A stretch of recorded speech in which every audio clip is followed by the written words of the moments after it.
Hey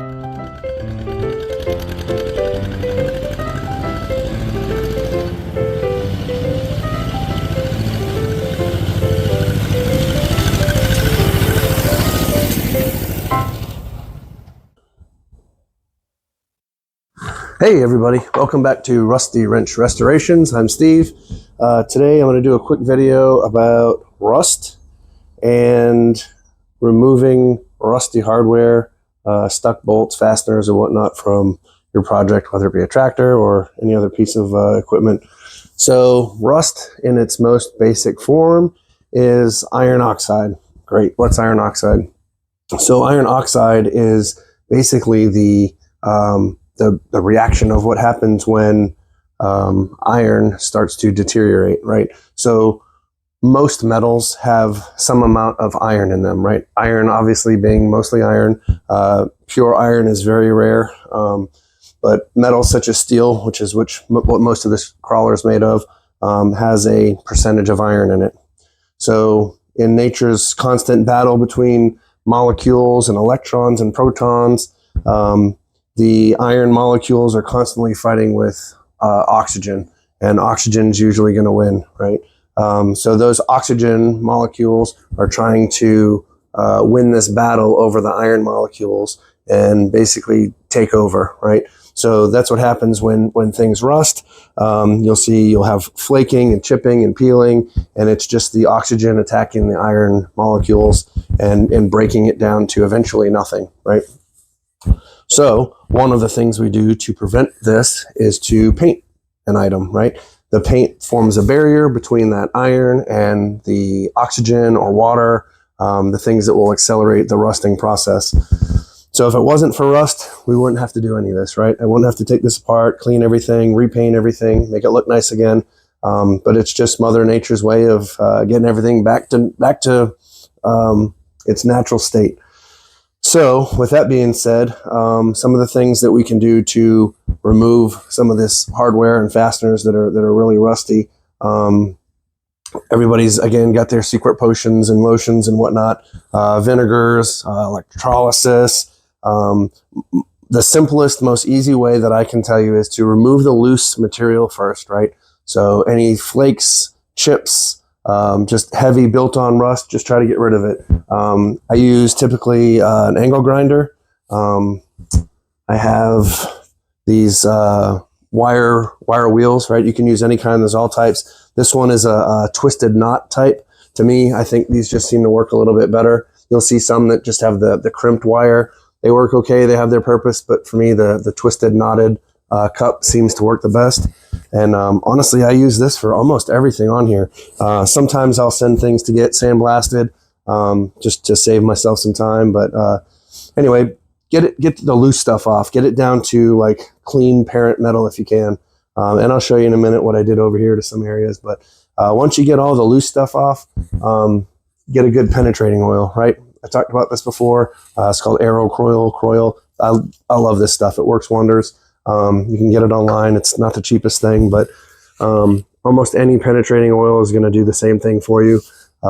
Liquid Wrench, WD-40, again, whatever your desired potion will do the trick. But soaking with a penetrant and time will do wonders, right?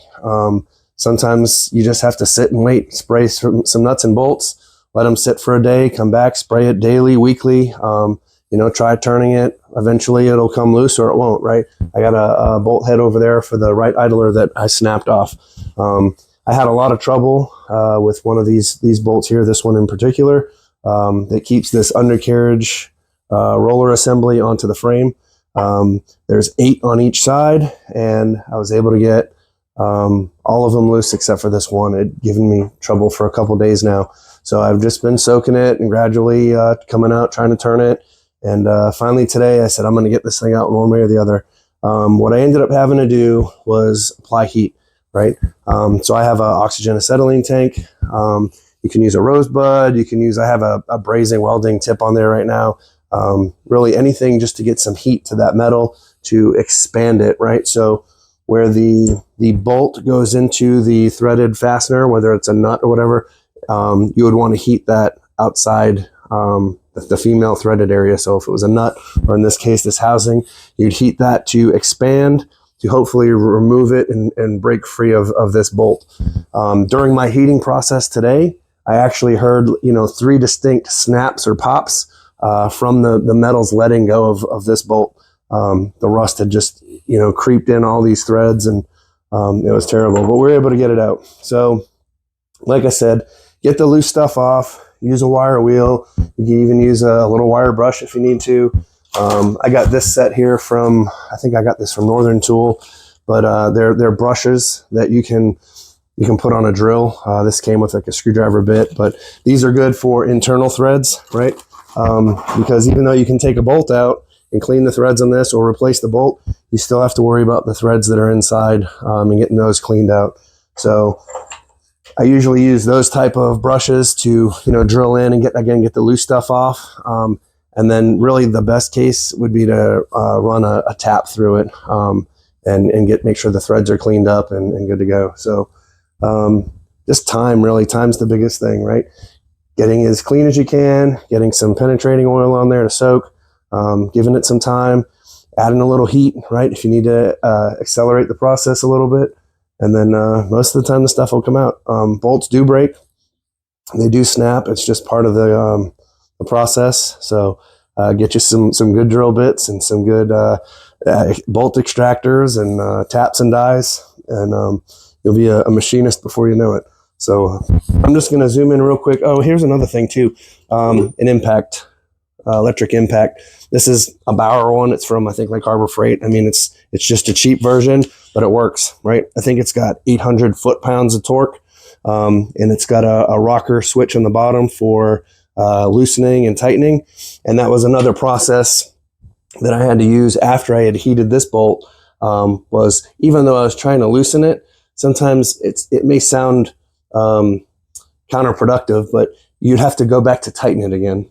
And then you can loosen it and you can tighten it. And each time you go through that cycle, you'll actually see it start to, move, have more movement in each direction. So I did that and it was finally able to come out. But I'm going to show you real quick here, kind of what I was dealing with. So you can see here how rusty and nasty it was. I cleaned off the scale and loose stuff, but just kept soaking it with oil. And this is the one I was dealing with. So remember I was telling you about how oxygen is our enemy here with rust.